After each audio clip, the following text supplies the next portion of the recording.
You're listening to episode number 54 of the AlaREIA Master Class Podcast. What's going on, everybody? It's Brian Trippe. I'm here in beautiful Birmingham, Alabama. So glad you decided to join us today. We've got an incredible guest that we're so honored to have that we're going to get to in just 1 second. Just want to make sure you guys are aware. Our next REIA meeting is coming up this Thursday. It's January 11th. Thursday, January 11th, Damon Remy of REI Black Book is coming into town to teach us about lead intake, lead follow-up, the importance of follow-up, how to do it properly. So you don't want to miss this. It's going to be an incredible meeting. January 11th, we meet at the Embassy Suites Hotel in Homewood at 6 p.m. And I can't think of a better transition to talk about generating leads and follow-up than to have Chris, you said you were the postcard man earlier. Cris Chico, an absolute legend in the creative real estate business. Chris, we're so honored to have you on the podcast. Perfect. I appreciate that, and I know you said this, and I would pay you $100 for every positive thing you said. Although I have a limit of $1,000. That's my limit. Okay, so don't go overboard. Spread it out across the entire episode. Okay, I'll do it. That's good. Yes, that's good. I got to remember that one for next time. No, I'm happy to be on. I appreciate it. Appreciate you reaching out, and I'm always excited to talk about lead generation. I always said that everybody's some people get into real estate because they love real estate investing, and I'm not saying I don't like real estate investing, but I've always really been a fan of how to generate leads. To me, that's always been the fun part. So I'm happy and excited to be talking to you today. Yeah, absolutely. So for the people that don't know who you are, the two or three out there that don't know and never heard of you before, can you kind of give them a little bit of background? You've been doing this for a really long time, and you just said your passion is lead generation. Tell us a little bit more about you and your background. Yeah, I mean, a quick story is that I used to be an accountant. I have a degree in accounting, used to be a headhunter, then became a real estate agent. Then I became a real estate agent for the banks as they were, whenever a bank, I was an REO agent. So whenever a bank took over a property because they foreclosed on it, then I was one of the agents down here who took care of the properties. And there was a guy that was buying most of my deals as an investor. And he said, hey, why don't you come work for me and I'll teach you the ropes. So that was my entry point into real estate investing. Chris, what year was that? What year would that have been? That would have been 2002-ish, okay. 2003. And so I went to work with them for about a year. We were mostly buying REOs. So it was really relationship building with the agents. But in our market, as the market heated up, there was less and less REO inventory because most of the properties didn't make it to the sale, to the courthouse steps. People were able to offload them before because they had equity because the market was rising. And so I stopped working with them, but I realized that, hey, I really wouldn't want to. I wanted to figure out a way to generate leads directly from sellers, directly as opposed to going to agents or the banks. And so then that kind of put me on the path to learning. And I like everybody else, I bought a lot of different courses and went to seminars trying to figure out the marketing. Mm-hmm. And I stumbled upon, I was following as an agent. There was a guy that I was following. His name was Craig Proctor, who's a big agent in Canada. And one time in one of his newsletters, he mentioned a guy by the name of Dan Kennedy. And that led down the rabbit hole of, getting all his materials and learning about direct response marketing. And I started to test and tweak and creating different, and really postcards that that I was testing and tweaking, and eventually came up with a formula that then allowed me to, I forget what year it was, but I went from, just making $3,000 or $4,000 a month to 6 months later, making $100,000 in a single month, just from the leads that were coming in for the postcards. And then that led to around 2007. I got interested in the education business, and at that time everybody had the books and the tapes and the DVDs and stuff like that, and I can't remember if I was too lazy or too cheap that I didn't want to do any of that stuff. And at the time I was studying internet marketing, and I said, why don't I just take and create a membership site? And so I literally just took all my stuff that I was doing internally, all the videos that I had done for my staff, and just uploaded them to a website. Mm-hmm. And I shared and I gave people access, and that's how I got into the education business. And then right around 2007, maybe 2007-ish, I saw the market here start to kind of slow down, but I knew that there were other people that were doing deals in other parts of the country, Hmm. and so I started to ask the question, would you, why can't I just do that in other parts of the country? Like Yeah. send my postcards and send my direct mail and everything, but just do it in another part of the country. And so through some trial and error, I figured out a way and a system to do that. And that's one of the things that I'm known for is being the creator of the term virtual wholesaling. Yeah. Which was back, started I've done deals in a variety of different states. I started in Jacksonville, did deals in Texas and a bunch of other states. And just, really taking what I was using here locally and transplanting it. And, back then was a little bit more difficult because we didn't have Google Street View, right? We had to go and put ads on Craigslist to ask people to take photos of the properties Yeah. for us. That was our Google Street View, Right. right? Yeah. And so that's and so that's my biggest I guess my main mode of lead generation has always been postcard, and there's always iterations, right? Because you do the postcards one way, and obviously it gets the market changes, shifts, people start using the materials, and so I've had to have a couple iterations of that. Where in the past I've done postcards where we just tell people, hey, I want to buy your house, to more of a blind approach where we just get them to call into the phone system, and now we have their ability to reach out to them. Right. And one of the things though and this is kind of the conversation that we were having just before the call, is that I just started to think about the fact that things are progressing and moving online, and pay-per-click for Google. A lot of investors are doing pay-per-click, but that was relatively inexpensive a couple years back, and now it's relatively expensive to pay for leads, and the cost per lead and per deal in that particular marketing channel. And I started to look at Facebook and how to generate leads online using Facebook. And Facebook, what it is today versus what it was a year and a half ago, is very much different. So had I ventured into generating leads online maybe a year and a half ago, I wouldn't have the success that I've had now with it. And then now, because of how Facebook is and the information they have. And I always say that, people always ask, hey, are people online or are sellers online? And I always think about my wife's father-in-law and my mom, who, if you asked my mom to Google something, she would say, "What's Google?" Right? Right? And my father-in-law and my mother-in-law have no idea what Google is, but they know what Facebook is, and they have it on their phone. So to them, the internet is Facebook, right? And it's interesting how now we do so many things on this mobile device. And so my thought was, okay, well, we are sending direct mail, we're sending postcards and letters and everything else, but we can't ignore the fact that everybody is now moving to this, and so how we get to take advantage of that. Yeah, for sure. For me, that's been exciting, because now it's to me, I think it's a great opportunity because there's not that much competition there. Just like with pay-per-click, it was very inexpensive a couple years ago, and now it's relatively, it's difficult to get into now. Generating leads for sellers and for buyers on Facebook is relatively not that expensive, and we can get into the details of that. But that's my shorter version of my story. But I'm just really excited about, like, hey, how do we progress into this online world and make it work for us as a real estate investor? For sure, Cris.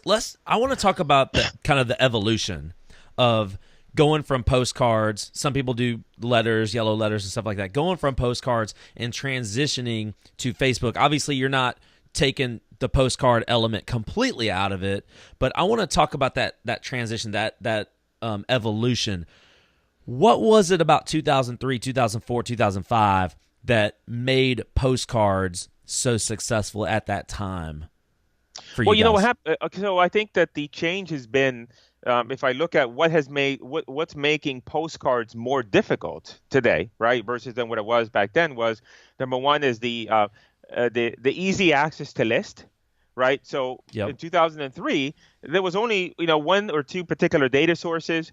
Not too many people knew about them. They were hard to get access to. Versus if you look at today, there's a tremendously large number of list vendors that you can go out and buy lists from, right? So that's number one. Number two, I mean, obviously, someone like me who publishes information on postcards, and then other people get it, they have success with it, then you have other iterations of that because other trainers are teaching postcards, and so now there's more people out there wanting to do that. I think that also the layer of complexity associated with you doing direct mail is less, right? When I first started, I was using click to mail. And it wasn't even called click to mail. It was net post digital online. It was the most horrific way of sending postcards. It took forever to create it and everything else. And so it was fairly difficult to either you print it yourself on your printer or you went through the process that I did. Whereas now, I mean, you got the mail houses, you got so many other things. And so one of the things that's interesting, you asked that question, because one of the things that led me down the path of Facebook is that whenever I went into a group for real estate investors, they would always say, they would when someone was a discussion happened around Facebook, their comments were, "Oh, I wish I could do Facebook, but I just don't know how. So I'm just going to go ahead and do direct mail as a default," right? So I always look at it also as a barrier to entry, right? So in 2003, there was a greater barrier to entry when it came to direct mail in terms of the list, the mailings, and even the information out there available, because the internet was at its infancy in terms of, hey, what are the right marketing pieces and postcards? Versus now, we've chipped away at that.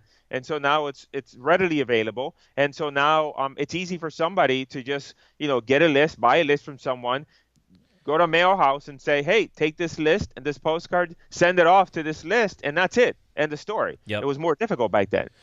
100%.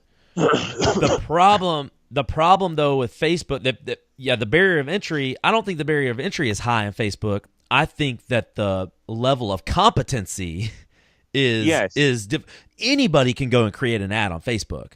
But just like anybody can go and click a button and have mail being sent out, the problem becomes the cost per lead can very easily get way out of control. So I want to get to that in 1 second, though. But I first want to still continue on that path of that evolution. So you talked earlier in your story about trial and error. Yes. There's a lot of trial and error. Talk about that from a marketing standpoint, what it takes to test things and split test and what all that means and why that's important. Well, I always say that there's no magical real estate paint by the numbers coloring book. And so what happens with people many times is they get, maybe they get my course and I say, this is postcard, use it with this list. And people look at that as I'm going to mail this postcard to this list, and if it doesn't work, then I'm just going to throw, it doesn't work. Something's wrong. This system doesn't work, and I get whatever the case may be, whatever conversation is going on in their head. And so I always think of it as in every market, there's a recipe. There's a recipe because you have to find the recipe for success, and that means a list. Not every list works in every market in the same way. Right? Not every mailing piece works in the market in the same way. And so if people come into it in a very rigid way to say, hey, this is the way it's going to work, and if it doesn't work, then that's it, then to me, the people that are successful in this business are the people that are able to look at it in a more in an approach of, okay, this is an experiment. So I'm going to experiment with this list and this postcard. I'm going to see the results, and I'm going to have to make some adjustments because it's never paint by the numbers. And so to me, and there's other variables. I always give the story of if you and I were together and you were at my house and I said, hey, I'm going to cook you a dish. And I had the steak and I had the salt and I had the pepper and I had these ingredients. And I went ahead and I cooked this dish for you. And I then gave it to you for you to eat. And you tasted it and you said, okay, yeah, it tastes good, Chico. I'm not dying here on the floor, right, from poisoning, but it's good, And then if I took those same ingredients and I gave it to a 5-star Michelin chef, and he took those same ingredients, the steak, the salt, and the pepper, and everything else, and put it together, and out of the oven came this dish, and you tasted it, and you said, oh, my God, this is the most amazing dish I've ever tried. What's the difference? Because in essence, I have the same ingredients as that other chef that has the same ingredients. But, what's the difference? It's a combination of how you put those ingredients together. And I think that's what a lot of times people miss. And that's when, mentoring and being able to have somebody that you can lean on and say, look, I tried this, and it didn't work. What would you suggest? So I think it's looking at it from that bigger picture perspective that, look, don't assume that it may work right off the bat. but you got to be prepared for for iterations and adjustments in order to find that right recipe that's going to work for your market. For sure. Cris, give us some examples of what some adjustments might be. Like give us some real life examples of what we might have to tweak. Well, I mean, the adjustments I look at, there's two layers of adjustments maybe. There's an adjustment based on what your personality and what you like to do, and then and how you like to approach business, and then there's the more technical. From the first layer is you have to look at, like, for example, I've never been a fan of bandit signs. A lot of people go out there and do bandit signs and do amazingly well. To me, it never really resonated with me, right? Door knocking. I don't like to do door knocking. I tried door knocking, but I call it door driving, where I drove to the house, I looked at it, and I kept on driving. Okay? It's believe me, I want to tell everybody here on the call, don't try it. Door driving is significantly less profitable than door knocking, right? So that's the first layer, right? So you got to figure out what works for you, right, in your market. Then the second layer of testing is testing. Like, for example, I have postcards that are blind copy postcards, right? Meaning that they just say, hey, they say third notice. We've been trying to reach you. Please call this number, right? And the whole intent of that postcard is to get them to call into that phone number, right? And because then now once we get them into the phone system, then we're just going to call them. So we're using the postcard. Not the most postcards try to. I always think about it is in marketing, you're focused on whatever the next decision point is for that prospect. If you have a postcard that says, we buy houses cash, my name is Cris Chico, I'm a real estate investor, please call me. You're asking that prospect to make a layer of decisions. Yes, I want to sell my house. Yes, I think you're the guy. Yes, I'm going to call you. Or, yes, I want an offer. So minimizing the decision, meaning that all I want them to do is to pick up the postcard and say, yes, I want to call that number. Right? Because the minute they call that number, then at that point I have their information and I can have somebody in my office just follow up with everyone that calls a postcard. Yes. However, that postcard works differently in every market, meaning in Miami, where maybe it's a little bit more contested, there's a lot more things going on. We might get a 2% response rate, 3% response rate on an absentee owner list with that postcard. If we send that postcard to your neck of the woods, might be in 20% response rate, which is not good.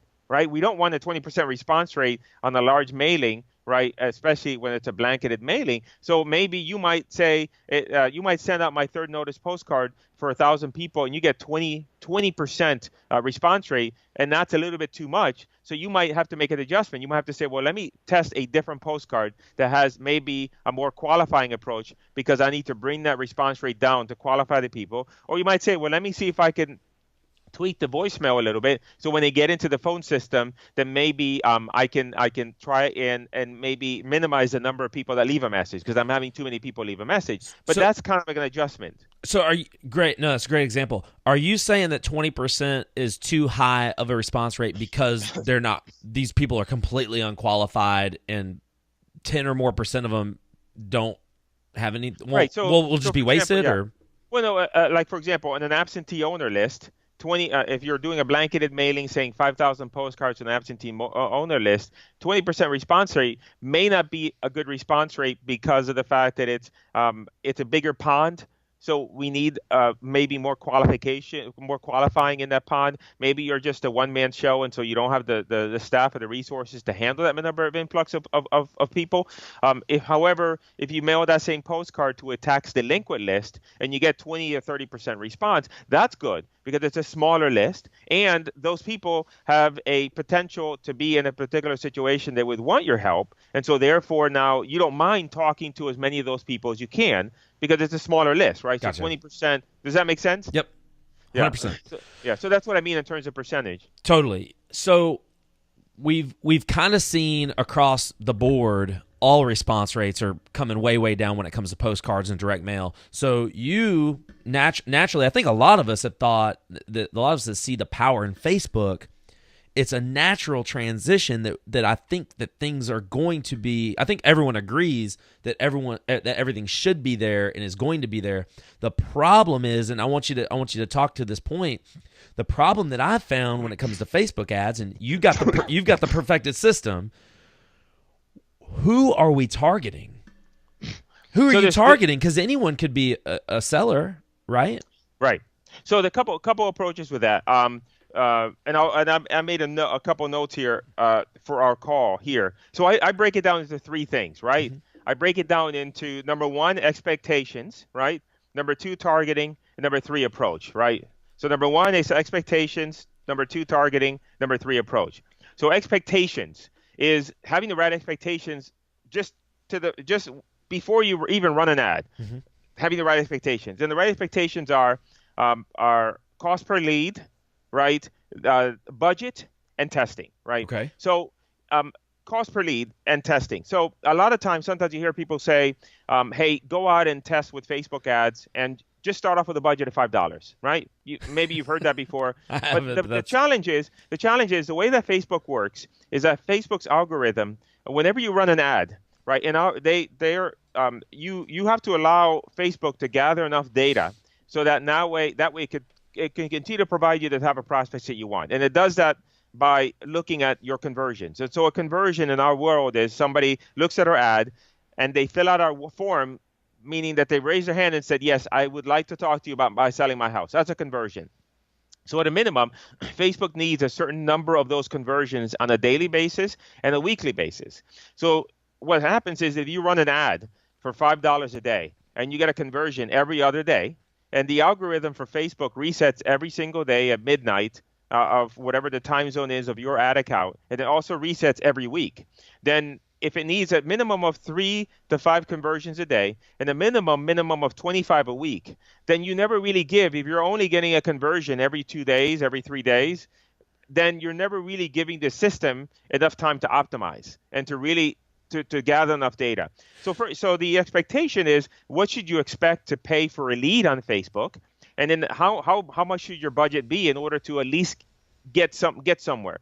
So in terms of in terms of a budget for Facebook, I always recommend people start off with a $20 to $25 budget, right? Because per day, and again per day, $20 to $25 budget per day, and what we're looking at, and every market is different, but we're looking at somewhere between $10 to $20 a lead, right?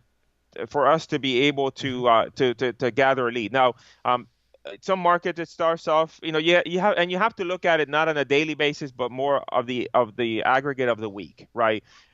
Because because you have to look at it as an ROI play, meaning that, look, if you spend $10 a lead and you get 20 leads and you spend $200 and you end up doing a deal and that deal makes you $5,000, that's a great return on investment, right? 100%. You'd be willing to do that every day. And so that's the first thing, the cost per lead and the budget. Now, the benefit with Facebook is that unlike direct mail, where you say, hey, I'm going to go out and mail, I'm going to do a test mailing. And so you have to mail 1,000, 2,000 postcards, and then you wait and you see, okay, let me see if this thing works or not. With Facebook, your feedback mechanism is much quicker. Yes. So if you put an ad on Facebook for $20 and it starts generating your leads, great, you keep it going. If it doesn't, after a day and a half, then you cut it off, because maybe you need to retweak that. You need to redo your approach on that. And so, with Facebook, I always say to people, look, my recommended budget is, $750 to maybe $1,000 at a minimum per month. However, you don't have to spend all that at one time. You're only spending in $20 increments anyway. Mm-hmm. And so that becomes more manageable for someone to get started. Once you get the right structure in place, I find that it's actually even easier for somebody to get started from a economic perspective, because you don't have to shell out $2,000 or $3,000 at a pop to do a mailing campaign, and you get that feedback mechanism. And so it's so that's the main thing: expectations in terms of your cost per lead, what your budget should be, and your testing, right? So you got to go in it with that approach. So you can't go in it with, I spent $100 on Facebook and I generated one lead and I just don't think it's going to work, right? That you have to look at, okay, maybe your approach is wrong because you don't want to spend $100 just to buy one lead. That's not going to make any sense, but at the same time, you got to have the right expectations coming in. So Cris, I know we're going to run through all three of those, but let me interject just real quick. So what is the proper number if I've tested and I've, like $100 is obviously not enough. Is $1,000, 5,000, 10,000? What is that number where whether we're trying direct mail, whether we're trying Facebook ads, whatever it is, where we know right away, hey, this isn't working, we need to tweak something? What is that number? Yeah, it depends on the market, because I've had people that have spent $400 and gotten their first deal. I've had people that spend $800, $900, gotten the first deal, and other people that had to spend $1,500, $2,000. Every market is different. So, for example, I always give the example of California. If you were doing direct mail in California, you would have to spend a lot of money in direct mail. It would probably cost you $5,000, $6,000 in mailings to be able to get yourself a deal. However, when you make that deal, you have the potential to make a lot of money there because the price points are so huge, right? So you might spend $5,000 on direct mail, and you might pop a $50,000 deal, right? Just because of the way that the economics work in that market. Right. So part of it has to do with that market. If you're in a market that's highly contested, like a California, you may have to spend more cost per lead. But again, it's all relative to what you might already be doing in a different channel, right? So I guess the answer to the question is, if it's not working, it's not because Facebook doesn't work. It's because you haven't done something. You need to tweak something. Right. And again, you're getting feedback as you go along. So what happens if you run an ad and you're running it in a particular area, and we'll get into targeting, very quickly after 3 or 4 leads, you'll know if you do a direct mail campaign and you start getting calls, many times you may not get a call, you may not get a deal after the first 4 or 5 people, but inside of you, you have an inkling like, okay, I'm going to get one because I'm talking to the right kind of people. I'm talking to the right kind of people. It's just a numbers game. For sure. So part of that process is also understanding that you'll be able to quickly understand, okay, I've talked to 4 or 5 people from Facebook, 10 people. I don't have a lead yet. I don't have a deal yet, but I am talking to the right kind of prospect. Yes. Now it's just a matter of continuing to execute and allowing the numbers to work themselves out. Okay, so targeting. So how do we talk to the right kind of prospect? So the targeting, first of all, there's a couple of targeting. There's targeting by geography and targeting by interest, right? So geography. The mistake I see people make is that if I'm, say, targeting in Indianapolis as an example, not that I am, but just say hypothetically, I would say, I'm going to put an ad looking for sellers in Indianapolis. And I'm going to just say, okay, Facebook, start showing my ad to everybody in Indianapolis. But that's problematic because it's too big of an audience, right? If you do that, you'll probably get an audience of 400,000 or 500,000 people at a minimum.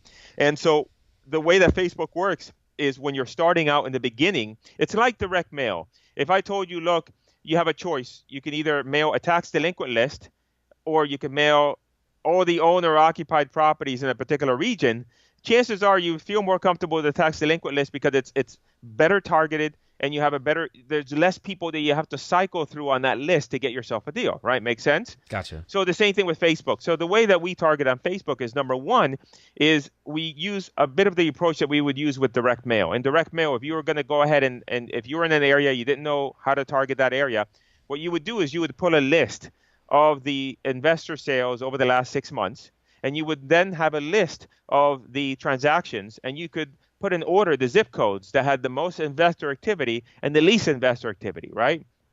So what you would do is you would do that research, but instead you would apply that methodology to Facebook. So instead of targeting the whole region, you might start off with just 3 to 4 zip codes of the zip codes that have the most investor activity, because you know that those are the those are the areas that you would have the most success with to begin with. So let me ask you this, though, because now you're kind of getting into absentee owners versus owners or versus people who live in their home.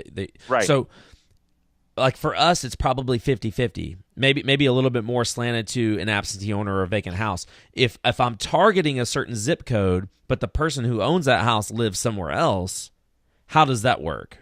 Yeah, that's the one thing that is with Facebook, a truly absentee owner, somebody that lives in a completely different area, right, is not going to be somebody that, in terms of the targeting there, that's not as good as, say, you sending out a direct mail letter to them because they're out of town, because Facebook is targeting people geographically. Gotcha.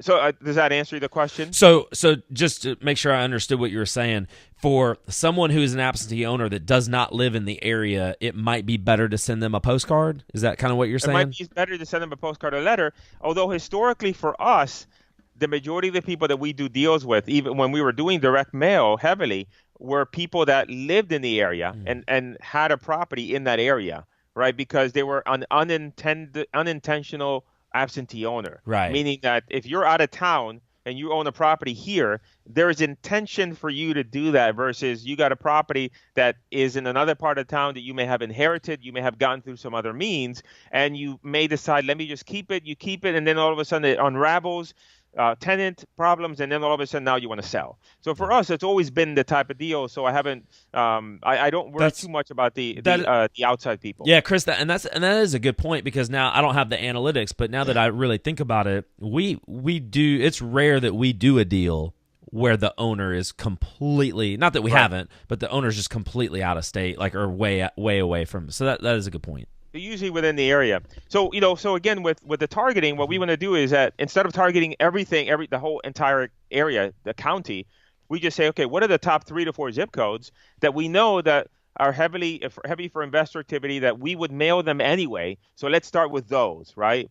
And then the next thing, the next layer is in terms of the targeting would be let me just make a note here.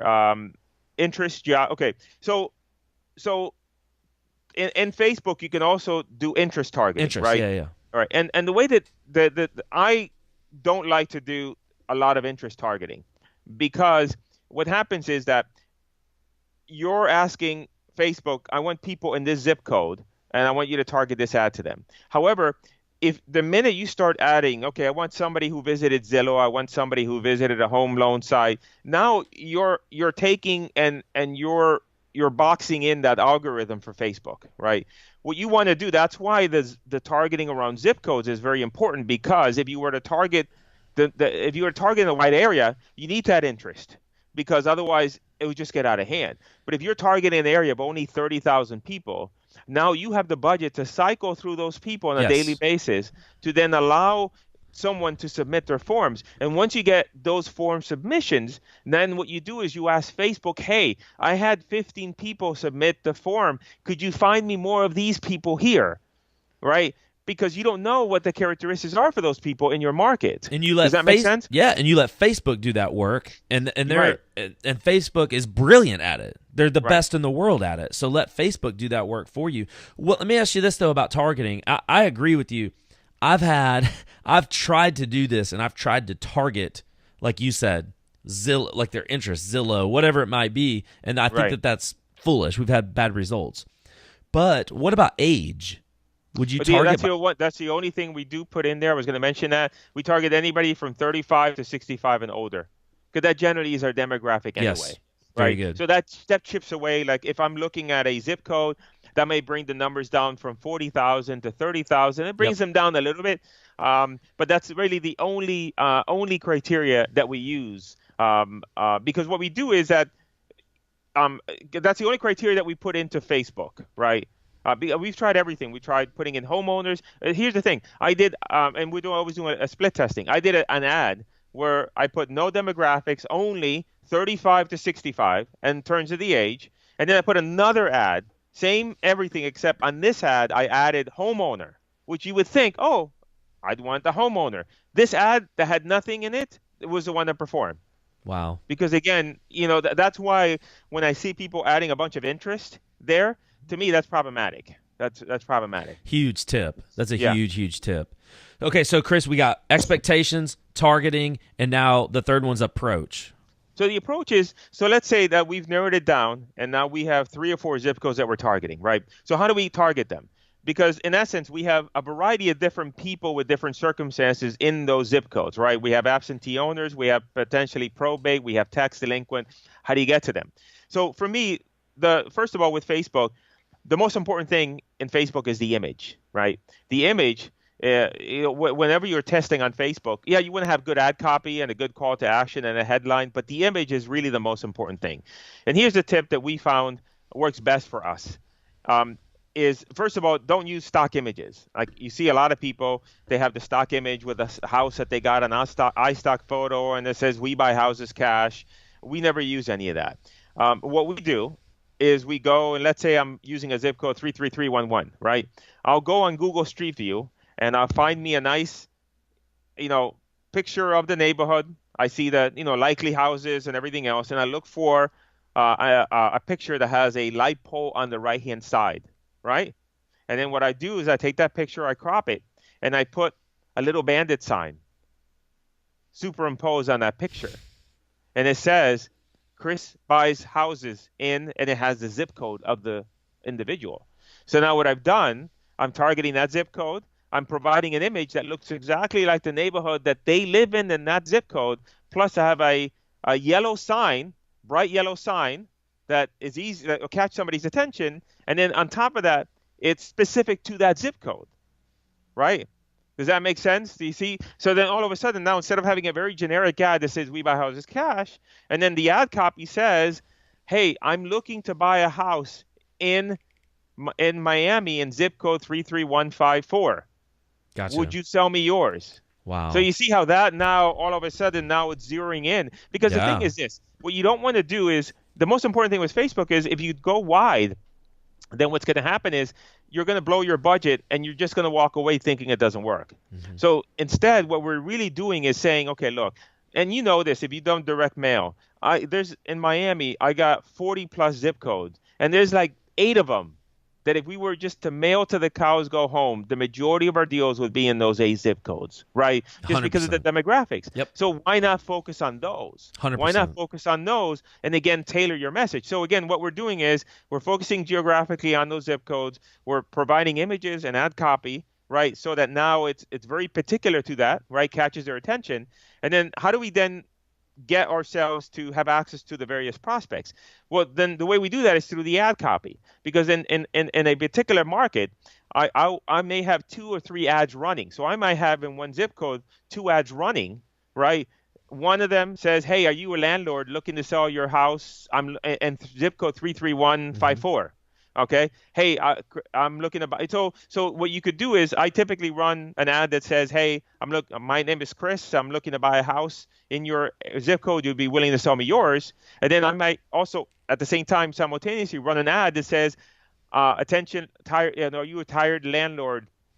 In zip code 331, I'm looking to buy a few other properties. I'm willing. So what you're doing is you're targeting specific to that zip code, right? But at the same time, you're targeting demographically. However, you're targeting demographically through the ad copy, not through the interface inside of Facebook. Does that make sense? Yes. Right. That's so huge. then now what you're doing is, so if you do it that way, and then you put together a budget of $25, now at that point now, you're really focused, right? Versus going wide with a very generic ad that says we buy houses cash, and you're targeting the whole county, right, on a $5 budget, right? Versus you're just focusing in on that, and that's how we're able to get really. I mean, it's funny because we did some tests. I didn't have anything. I had some downtime in my Christmas holiday, and I ran some ads in Christmas, and you would not think that. No, it's Christmas. And it's funny because we had like New Year's Eve and Christmas Day. Literally, I turned on the ads, and 48 hours later, I had like 10 leads that had come in, right? And to me, the exciting thing about that is how powerful that is in terms of you can put an ad today, and literally within a matter of a few hours, you start having leads come in, right? And the other thing is that for me, this is why. Look, there's also different approaches, right, in terms of marketing. I can go out and I can mail 10,000 postcards, 20,000 postcards, right? However, that adds a layer of complexity, right? Because you have to have the right CRM in place to be able to manage that. You probably would need a lead manager to be able to handle all the leads and follow up with everybody. You probably would need an acquisitions person. So that adds another layer of complexity to the whole equation, right? However, and especially if somebody's brand new, or somebody is working, they have a full-time job. You can't tell somebody that has a full-time job, go out and mail 5,000 postcards, and you're going to have 150 calls to make, and they barely got a couple hours a day to do this business, and they ain't going to call those people. They got to run comps and everything else. However, if you're running an ad on 2 or 3 zip codes, and you're getting 2 or 3 leads a day, right? It's way more manageable. More and more manageable, right? And also the risk. So for a lot of different reasons, for me, I'm very excited about, and even for us internally, we're doing direct mail, but it's minimized We're not doing certainly the blanketed mailings we're doing. And I'm a big fan of focusing. And so for me, it's just really focusing on Facebook. And then the other thing I tell people is this, and I don't mean to get on this tangent, but I think it's really important. The way that I've made money, and I think everybody who's out there, the way you make money is by increasing your capabilities so that they match the opportunities that exist in the marketplace, right? And by that, I mean that, look, if you've never done real estate investing, you increase your capabilities by being a better real estate investor, right? So maybe you learn wholesaling, right? Then you further increase your capabilities because you may learn rehabbing, you may learn lease options, and so now you're able to take better advantage, right, of the opportunities that come to you. And so Facebook is the same thing. You learn Facebook ads, and that's going to help and increase, again, your capabilities within the marketplace. Yeah. But from a bigger perspective, I think everybody should learn Facebook ads, or at least have an understanding of Facebook ads and how it works. Because number one is if eventually you get somebody else to do it, and I hired people in the past to do it. Now knowing what I know, because now I know how to do it, I'm like, man, I would have fired that guy like 2 weeks in because he wasn't doing what he was supposed to be doing, right? But from a perspective of, look, you need to have an understanding of it. But secondly, I mean, I think about how many friends that I have that have small businesses that they say, man, if only I could go out and get more customers. And in my mind, I'm like, oh my gosh, if only you can put an ad today and start generating clients. And I think that, to me, that the way the market is going, an investor, if you don't take the time to learn and understand online lead generation, it doesn't mean that you have to do it in the end when all is said and done, because you could definitely hire someone. But for you to have that fundamental understanding, I think it's increasing your capabilities to match the opportunities that will come up in this market, next year and the years to come, because it's only going to get even more important. Does that make sense? 100%, Cris. I hope you guys are gonna have to like rewind the last 20 minutes and just listen to it again, because that was just phenomenal information. Cris, thank you so much. Tell everybody where, if they want to learn more about the service you provide, stuff like that, where can they go and learn more about you? Yeah. Best place, if you want, you can go to CrisChico.com. That's you can just go to my website, and there's stuff there. And also, if you wanted to learn more about online lead generation, you can go to CrisChico.com/online, and we have some training that will go. I covered what I covered with you, but we do have some great training that goes deeper and explains in a lot more detail some of the concepts that we shared. But whether it's me, whether you learn that from me or anybody else, I definitely think that there's no downside to anyone listening to this call to at least have a fundamental understanding of how to do this, because it is going to continue to be a bigger and bigger part of your business 100%. If you want to continue to prosper in the coming year and the coming years to come. And I think it's important for everybody to really have a fundamental understanding of this information. There's no question about it. I think Facebook is the most powerful marketing platform in the world, and it's only getting stronger and stronger and stronger. It is so specific and so targeted. There are a lot of people out there. Maybe, Cris, you can talk to this point real quick before we go. There are a lot of people out there that say that they're testing certain things, or we've been testing Facebook, and we're spending hundreds and hundreds of dollars to get a lead, and we're profitable, but we're not profitable to the point to where it's not better numbers than direct mail. What would you kind of say to that? Because like the real estate industry in general has been, I know of a lot of people specifically nationally who have been trying to do this and narrow in and make it better and make it better and make it more specific to where the lead cost comes down. But you have your system and what you've done. I've already gotten a lot of great notes, a lot of great tidbits. Just simply not being. I'm worried about targeting, and I think now just listening to you is that I'm targeting too much. I'm over-targeting. Right. Maybe that's the solution that a lot of people nationally aren't really thinking about. Is that I think it's a two-tier thing. Number one is I think about timing, right? So the Facebook now versus what it was a year and a half ago is significantly different. The platform is easier, better targeting, better capability. So that's number one. I mean, so if you had done this a year and a half ago versus if you do it today, I think that the results are going to be much better today. So that's number one. Timing is number one. But I think it goes back to what the analogy that I gave in terms of having the right recipe, right? Because in what I just described to you, it's not just about targeting. We're talking about geographic targeting. It's talking about just having really the basic target, but also their approach. We talked about the geographically targeting in on those zip codes, the ad copy, the image. So if you think about it, you could do any one of those things on their own and not have great results. And so we're really talking about all those things coming together. And even for lead collection, we use actually Facebook has a thing called lead ads, which, everybody's on a mobile device. And so what happens is if you're on a mobile device, Facebook doesn't like someone leaving their site. They want them on their site. And so Facebook now has it where they can click right on Facebook. A form will pop up and they can input their information. And it's actually easier for investors because now you don't have to worry about having a website created and optimizing that website. 100%. And so to a certain extent, it's easier to do that. But I think it's just a combination of it's timing, but also it's not one thing. It's funny because I always say that sometimes people, this is just general advice. People are always looking for one thing. Man, if I only had that one list, if I only had that one postcard, if I only had this one thing. And the problem with that is never a one thing. It's always a combination, a synergy of all those things coming together in the right way. And I think that that's a mindset issue, right? Because the minute you have to think of it that it's never one thing, that the thing I'm going to try isn't going to work 100% as I expect it to, and I'm going to have to make adjustments. Yes. And if you combine those three different mindsets and into the whole, if you embrace those, then I think that puts you on a path to success that's going to be faster, easier, and less painful than what a lot of other people experience.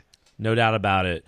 Guys, go to CrisChico.com. It's CrisChico, CrisChico.com for more information. I'm sure you got a lot of examples of the of the approach. Yeah, if they go to CrisChico.com /online, /online. There's a training there that I even they can attend the training, and I even show them examples of the ads that I run. Perfect. Chris, I can't thank you enough for sharing everything that you did with our audience here in Birmingham, Alabama, and the people that listen to us throughout the country. Really do appreciate you coming on the show. No problem. I appreciate it. I've never been there. I would like to go there one day. We got to get you to Birmingham, man. Yeah, I know. When is it that it's above 80 degrees? I live in Miami. Well, I need like the small window. It's like a small window. It's not that small of a window, but right now it's pretty. We're having the coldest winter we've ever had. It's barely even wintertime. We've already had we had a day where we had 6 inches of snow, and it hardly ever snows here. So I hate to admit this. I'll tell you this, but my kids have yet to see snow. I got to take them to go see snow. That's not a terrible thing. Oh, man. But I really enjoyed our time together. Appreciate you having me come on board. And I hope everybody got some great info in terms of what we talked about today. There's no doubt about it. And, guys, I say this every time. Go subscribe to us if you haven't already. Rate us and review us. We love you guys so much, and we'll see you next time.